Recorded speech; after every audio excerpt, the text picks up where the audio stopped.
Buna da şumat Nisko şäherine geldik. Oğlanlarımız Nisko şäherine yaşayacak yeri. Nesive'den yettik geldik. 3 saatlik yol. Bugün ninjalyat 1 yanvar günü, ertir 2 yanvar bazar günü düşüyor. Netip bolsa inni neme dert 1 gün işe bismillah deyip başlar. Oğlanlar şumat yerli.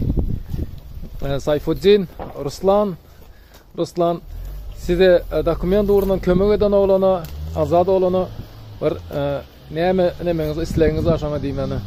Ola udaçı. Sağ ol. Sağ olsun. Sen nereden Ruslan? Şemzeleri olsun. Geldik sağaman işlerle. İyi. İyi güzel. Anadolu üstünlük. İyi.